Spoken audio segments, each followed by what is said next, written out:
Thank you. Good morning.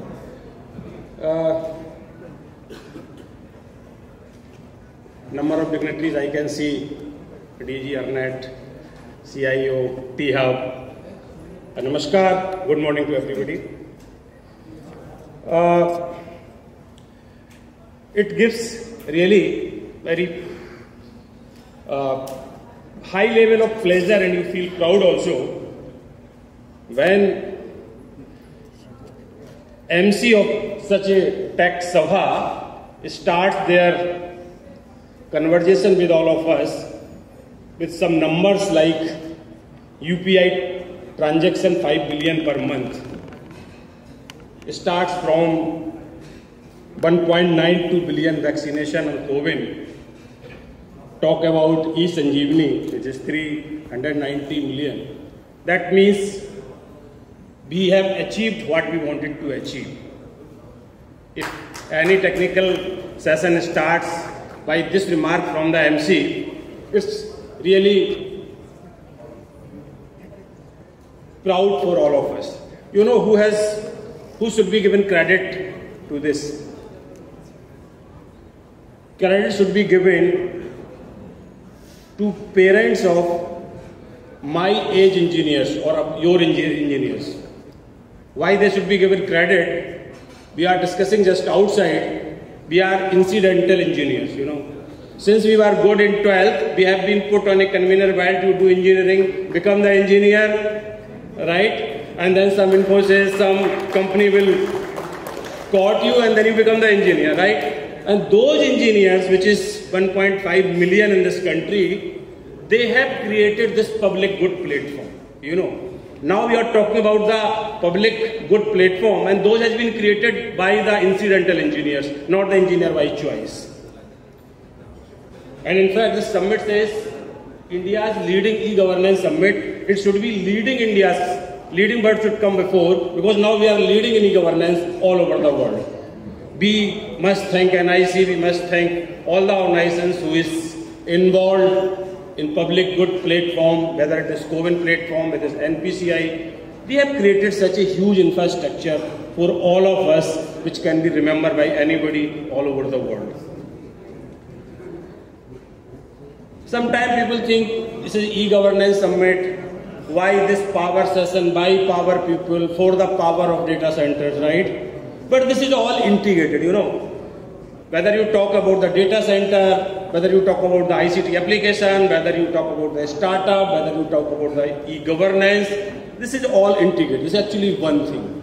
Sometimes we think, no, he's working in data center, he's working in cloud services, he's working in e-governance, no, he's working with ICT, he's working with the startup ecosystem, all this kind. It's not like that. Everything is integrated.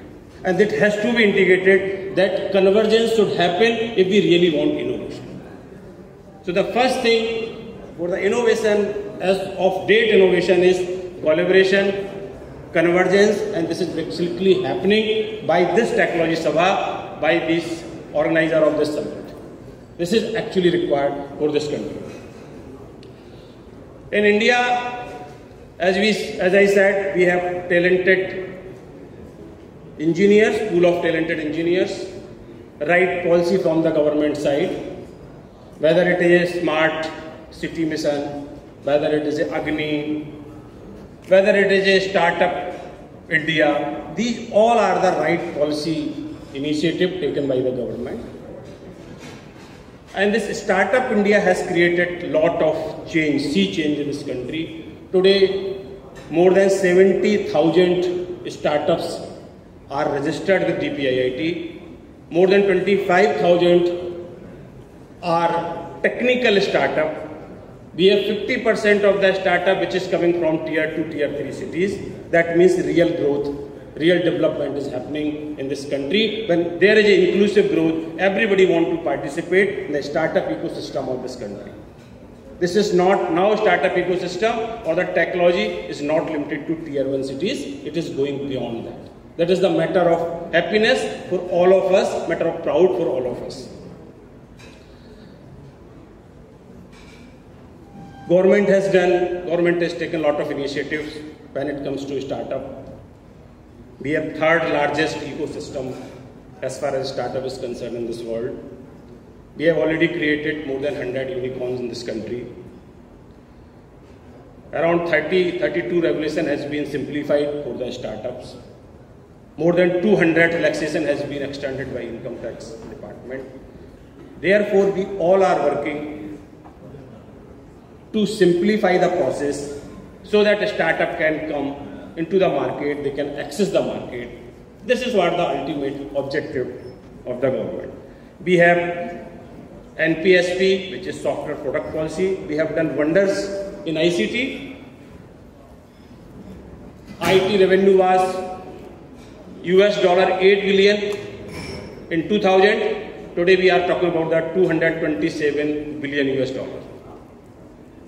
We have done wonders when it comes to software services. Now this is the time we have to increase our share in the world in the software product, and that can be achieved through startup ecosystem of this country. We have mere $13 billion when it comes to software product. We have target of $70-80 billion. We have 10,000 startups to product for the software product.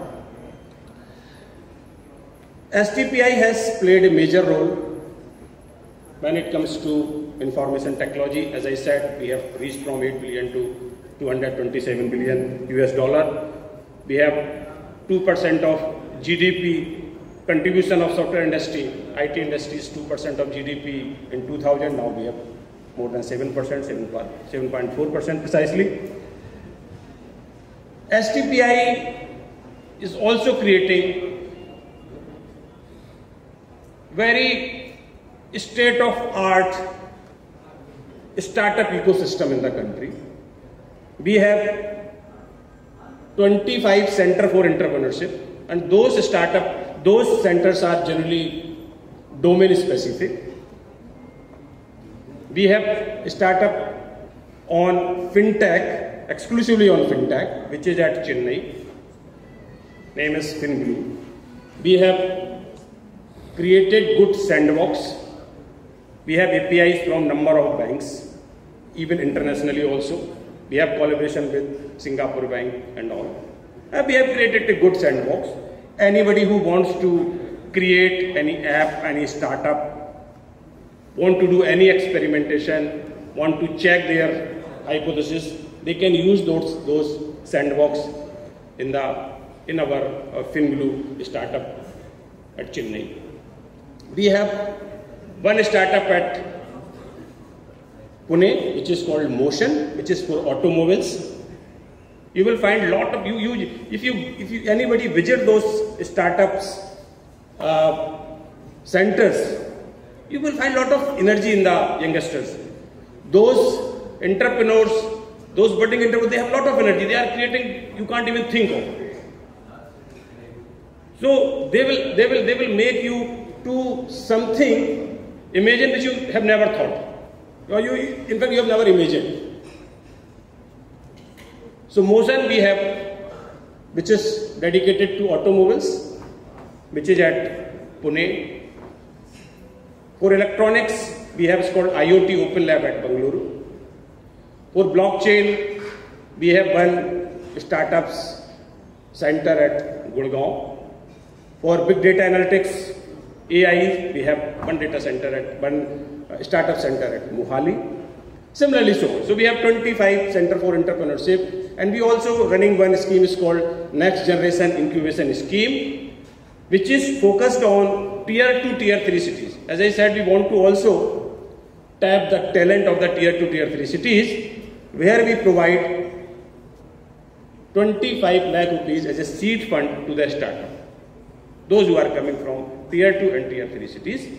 So we have created a very conducive environment so that a startup can grow. They can create product. Those products could be of any type. But one thing which is missing, people talk about the FinTech, people talk about Autotech, IoT Open Lab, but something which is missing is, which is called civic tech. Though maybe out of 400, 500 startup which is enrolled with STPI, some are working in the civic tech also. But anyhow, this is a missing part. And the reason behind missing part is this. They are working some, let us say, sanitation. They are working on conservation of water. They are working on some waste management. It's very difficult for the government authorities to appreciate it. They may not be having that level of valuation. They may not be able to generate that level of revenue. But you see the passion of those youngsters. They have the passion. They want to connect the dots. So I request all state government officers who are sitting here or there listening to me, you must be sympathetic to them. They may not be having very good revenue model. If your startup is working in fashion technology, they know how to make the money. But somebody whose startup, whose app is for the waste management, when they go to the government authority, they say, oh, it's nothing, I don't know how it will happen. Actually, this happens. When this COVID app was created, so I was discussing with some of the people in my apartment. They say, what is this application? How it can help in vaccination? Whether it will create doctors? No. Whether it will create vaccine? No. Then why so much hype of the COVID app? People are not able to appreciate that such apps will create efficiency. They will create optimum utilization of the existing resource, which will be sufficient. They are saving your resource. This is also a generation of the resource. So if they are able to book your block slot at appropriate time, they are saving the time of the doctors. The doctor can be used for some other purpose also. But it becomes very difficult for the people of my generation or your generation to appreciate the strength of those small apps, those small work of startup in real sense. But that must be appreciated. If you are saving, there was a old tagline, if you are saving 1 unit of the electricity, then you are producing 1.5 of the unit. So saving, efficient system, optimum utilization of the resource, these must be appreciated by everybody. And all state government authorities, I must request them, when some startup, some young entrepreneurs comes to you, they tell, sir, I have some solution for waste management. Don't think, can your app pick the waste from your house? Answer may be no. But it can manage in such a manner that your waste management problem can be solved to the large extent. Whether it is sanitation problem, waste management, we have number of startups. They are having very good water management system where you can measure that at 12 to 1 how much water has been consumed. They are giving online this thing to you. We have startups which is working at Meditech Lucknow. We have one more startup ecosystem at Lucknow which is called Meditech, which is working on health. So you can measure your creatinine, you can measure your blood sugar 10 times in a day. They put one small strip at your urinal. And these kind of the innovation are happening. But we all have responsibility. As a state government, you have the responsibility that those should be used in some primary hospital of this country. They can collect that data. And we are doing well, and we can do well just because of the two simple reasons. Number one, as I said, we have large pool of talented people in this country. And second, which is again become our asset, we can create large data. And for all deep technologies, whether it is artificial intelligence, whether it is machine to machine learning, if you want to really create good algorithm for artificial intelligence, then you need lot of data. And that data can only and only be created by this country because we have 1.3 billion people. This is today's our strength. We should organize that data. We should provide that data. We should ensure that data is available to the people who are working in the artificial intelligence, who are working in machine-to-machine learning.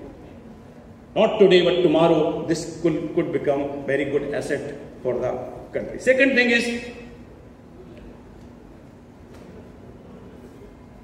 sometimes we think we have done softwareization, like he says we have MIS, and this is enough.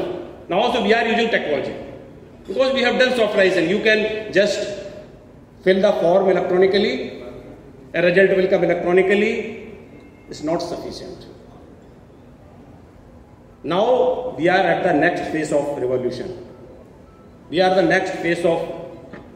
I met somebody. He says, I said. He was some HR, he was doing some HR function. He says, I used to verify the data provided by a company when they are hiring some CEO level. So I said, why not use some good technology? He said, I am using technology. When company asks about somebody's CEO's detail, he sent everything online, verify it from the university and from here and there, and then send information electronically. I asked, did you ever try for blockchain? He said, what is this? I said, it will reduce your cost maybe by 1/10 of it. But I don't know what is blockchain. So unless we are prepared to use new and newest technology, those require experimentation. It's very difficult to cope up with this dynamic world, which is much faster than what we think of actually. Number of GIS applications being developed by these startups, where you can see where is the slum location, what kind of the habitat is required. The number of things has been done by startup, but I think somewhere this civic tech startup ecosystem, civic tech app is being not appreciated the way it has to be appreciated, especially by state government authorities, because they are at the key of all those applications. They must use it, they should try it, they should give chance to those startups that yes, please use it, collect the data and make it as better as possible. Those people have passion for it. They are not making money. They don't want to make the money out of it. They are passion. I want to do something for country. I want to connect the dots. Please help them. They will be very good for not today, maybe tomorrow. Once they are having the data, they will use artificial intelligence, they will use cloud computing, there is so many things they can use, and finally you will get a product which may be best in the world. Because we can have the data. We can collect data of lakhs of the dent in car in single day in this country. In developed country, you will not find a single dented car. How will you collect the data? What the insurance company can do with that artificial intelligence technology?